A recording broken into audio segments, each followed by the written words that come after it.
Hello বন্ধুরা, আমি সুমন। আপনারা দেখছেন career success YouTube channel and thanks for click this video. ইতিমধ্যে বন্ধুরা, যে প্রচেষ্টা প্রকল্পের অনলাইনে আবেদনের জন্য আপনার একটি অ্যাপ ডাউনলোড করতে হবে। কিভাবে অ্যাপ আপনারা ডাউনলোড করবেন, কিভাবে আবেদন করবেন, অ্যাপের মাধ্যমে সমস্ত পদ্ধতি দেখিয়ে দেবো আজকের ভিডিওতে। তো চলুন বন্ধুরা, দেখে নেওয়া যাক সম্পূর্ণ পদ্ধতিটি মোবাইল স্ক্রিনের মাধ্যমে কিভাবে অ্যাপটি ডাউনলোড করবেন এবং কিভাবে আপনারা ফর্ম সাবমিট করবেন। সম্পূর্ণ পদ্ধতি আপনারা এই ভিডিওতে দেখতে পাবেন। তো চলুন দেখে নেওয়া যাক। তো বন্ধুরা, আমরা অনস্ক্রিনে চলে এসেছি। অ্যাপটি ডাউনলোড করার জন্য প্রথমে আপনাদের মোবাইলের যে ক্রোম ব্রাউজার ওপেন করে নেবেন।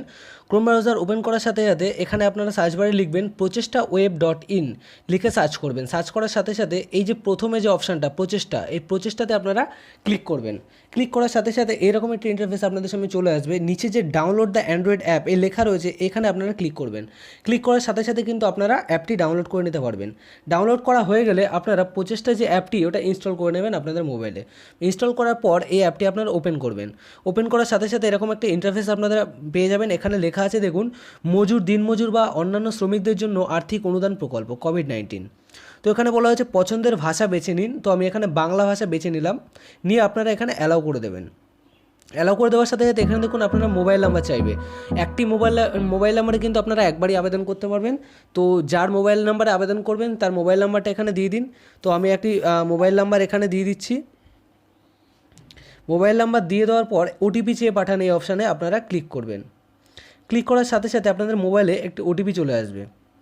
তো ওটিপির জন্য আপনারা একটু ওয়েট করবেন, ওটিপি চলে আসবে। তো বন্ধুরা, ওটিপি চলে এসেছে আমার মোবাইলে। ওটিপিটা বসিয়ে দিয়ে ওটিপি যাচাই করুন, এখানে আপনারা ক্লিক করবেন। ওটিপি যাচাই করে ক্লিক করার পর এরকম একটি অপশান আপনাদের সামনে একটু লোডিং হবে। লোডিং হওয়ার পর একটি অপশান আপনাদের সামনে চলে আসবে।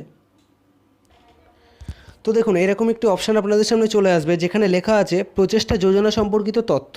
অর্থাৎ কী বলেছে, দিনমজুর ও অন্যান্য শ্রমিকদের আর্থিক সহায়তা করার জন্য পশ্চিমবঙ্গ সরকার এক নতুন যোজনা চালু করেছে। যে সমস্ত দিনমজুর ও অন্যান্য শ্রমিকেরা এই করোনা ভাইরাস সংক্রমণের জন্য তাদের রোজগার হারিয়েছে, তাদের আর্থিক সহায়তা করবে পশ্চিমবঙ্গ সরকার। সেই সমস্ত দিনমজুর ও অন্যান্য শ্রমিকরা এই অনুদান পাবে যাদের রোজগারের আর অন্য কোনো উপায় নেই এবং সেই জন্য তারা আতান্তরে পড়েছে। প্রত্যেক আবেদনকারী দিনমজুর বা অন্যান্য শ্রমিক মাত্র একবারই 1000 টাকা অনুদান পাবেন। আবেদনপত্র জমা দেওয়ার নিয়ম ও নির্দেশাবলী কী বলা হয়েছে আপনারা একটু পড়ে নেবেন। সমস্ত কিছু পড়ে নেওয়ার পর নিচের দিকে চলে আসবেন একটুখানি। নিচে দেখুন একটি অপশান আছে এখনই আবেদন করুন। এই নিচে এই আবেদনে আপনারা ক্লিক করবেন। ক্লিক করার সাথে সাথে আপনাদের সামনে একটি ইন্টারফেস চলে আসবে। তো দেখুন, ওখানে ক্লিক করার পর এইরকম একটি অপশান আপনাদের ইন্টারফেস এরকম একটা সামনে চলে আসবে যেখানে লেখা আছে যোগ্যতা যাচাইকরণের প্রশ্নাবলী। পশ্চিমবঙ্গ সরকার প্রচেষ্টা নামক একটি যোজনা চালু করেছে এবং পশ্চিমবঙ্গের শ্রমিক, দিনমজুর ও পরিযায়ী শ্রমিকদের জন্য 1000 টাকার আর্থিক অনুদান ঘোষণা করেছে। নিম্নলিখিত প্রশ্নগুলির উত্তর দিয়ে এই যোজনায় আবেদনের জন্য আপনার যোগ্যতা প্রমাণ করুন। কী বলেছে, বিশেষ দ্রষ্টব্য, একটি পরিবারের স্বামী, স্ত্রী, অবিবাহিত সন্তানরা এই যোজনার অন্তর্ভুক্ত হতে পারেন। পরিবারের যে কোনো একজন সদস্যই শুধুমাত্র আবেদন করতে পারবেন। সমস্ত তথ্য কিন্তু আপনাদের ইংরেজিতে লেখা বাধ্যতামূলক। আপনাদের কিন্তু সমস্ত তথ্য ইংরেজিতে লিখতে হবে। কি বলেছে, আপনি কি আপনার পরিবারের একমাত্র উপার্জনকারী সদস্য? এখানে আপনারা অবশ্যই হ্যাঁ করবেন, হ্যাঁতে ক্লিক করবেন। ক্লিক করার পর নিচে আরেকটি প্রশ্ন আপনাদের এখানে আছে, আপনি সরকারি না বেসরকারি প্রতিষ্ঠানের কর্মী? তো এখানে 3টে অপশান আছে, বেসরকারি, সরকারি এবং দুটোর মধ্যে কোনোটা নয়। অবশ্যই আপনারা যদি বেসরকারি কিংবা সরকারিতে ক্লিক করেন তাহলে আপনারা অ্যাপ্লাই করতে পারবেন না। দুটোর মধ্যে কোনোটা নয়, এই নিচে অপশানটাতে আপনারা ক্লিক করবেন। ক্লিক করার পর নিচে আরেকটি প্রশ্ন আছে, আপনি কি সরকারের কোনো যোজনা থেকে সহায়তা পাচ্ছেন, হ্যাঁ কি না? যদি হ্যাঁ হয়ে থাকে তাহলে কিন্তু আপনি এখানে অ্যাপ্লাই করতে পারবেন না। তো অবশ্যই আপনারা না করবেন। এবং নিচে একটি অপশান আছে আপনার বর্তমান পেশার তথ্যাদি। তো এখানে আপনারা লিখে দেবেন ফার্মার। তো এখানে আপনারা সব ক্যাপিটালে লিখে দেবেন ফার্মার, অর্থাৎ চাষি। তো দিয়ে এখানে সেভ করুন এবং এগোন এই অপশান আছে, এই অপশানে আপনারা ক্লিক করবেন। ক্লিক করার পর সাথে সাথে এরকম একটা অপশান আপনাদের সামনে চলে আসবে, নিম্নলিখিত এনএফটি তথ্যগুলো দিন, আপনার ব্যাংকের অ্যাকাউন্ট নম্বর। তো আপনার ব্যাংকের অ্যাকাউন্ট নম্বর আপনারা এখানে বসিয়ে দেবেন এবং পুনরায় সেটি আরেকবার নিচে বসিয়ে দেবেন। দেওয়ার পর ব্যাংকের যে আইএফএসসি কোড, সেই আইএফএসসিটা কোড এখানে বসিয়ে আপনারা যাচাই করুন। এখানে এই অপশানটাতে আপনারা ক্লিক করবেন। ক্লিক করার সাথে সাথে নিচে চলে আসবেন। নিচে কি বলেছে, উপরে আইএফএসসি কোড লিখলে এখানে ব্যাংকের নাম অটোমেটিক্যালি চলে আসবে, ব্যাংকের নাম এবং শাখার নাম অটোমেটিক্যালি চলে আসবে। চলে আসার পর নিচে এই যে সেভ করুন এবং এগোন এই অপশানে আপনারা ক্লিক করবেন। ওখানে ক্লিক করার পর তো এইরকম একটা অপশান আপনাদের সামনে চলে আসবে, যেখানে লেখা আছে আধার কার্ডের মাধ্যমে আবেদন করুন, অথবা ভোটার কার্ডের মাধ্যমে আবেদন করুন, অথবা ডিজিটাল রেশন কার্ডের মাধ্যমে আবেদন করুন। তো আপনারা যেটাতে আবেদন করবেন তো সেখানে ক্লিক করবেন। তো আমি আধার কার্ডের মাধ্যমে আবেদন করব, এখানে ক্লিক করলাম, করে সেভ করুন এবং এগোন, এই যে নিচে অপশান, এই অপশানে আপনারা ক্লিক করবেন। ক্লিক করার সাথে সাথে এইরকম একটি ইন্টারফেস আপনাদের সামনে চলে আসবে, যেখানে লেখা আছে আধার কার্ড অনুযায়ী আপনার পুরো নাম, বাবার নাম এবং লিঙ্গ, জন্ম তারিখ, বয়স, বাসস্থানের তথ্যাদি, আপনার নিজের জেলা, বিধানসভা আছে কি না বেছে নিন সেটা, গ্রামের নাম, গ্রাম পঞ্চায়েত, আপনার গ্রামের নাম, পিনকোড, এগুলো কিন্তু দেখুন বাধ্যতামূলক নয়, তাও আপনি বসিয়ে দেবেন এবং আপনার পারিবারিক উপার্জন এখানে বসিয়ে দেবেন।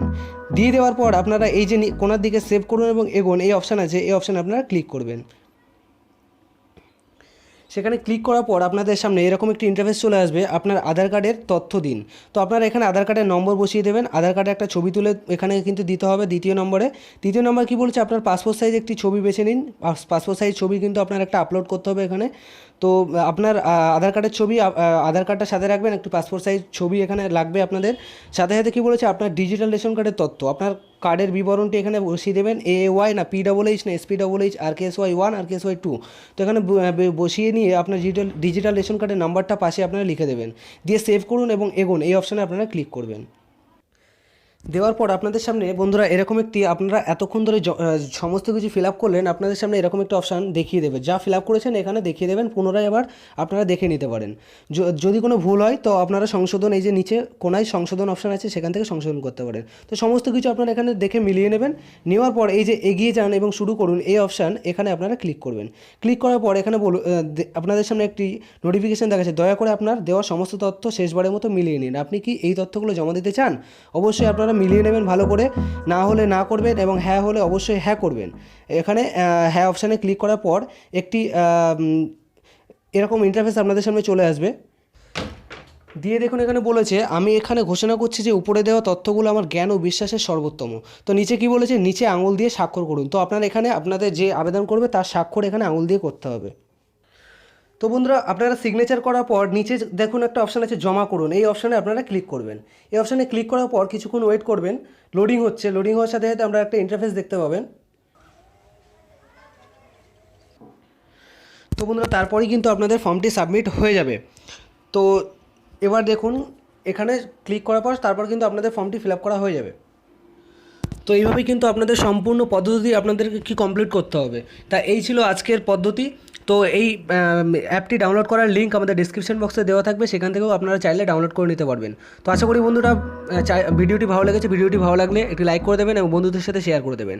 তো ফিরছি পরের ভিডিও নিয়ে, ধন্যবাদ।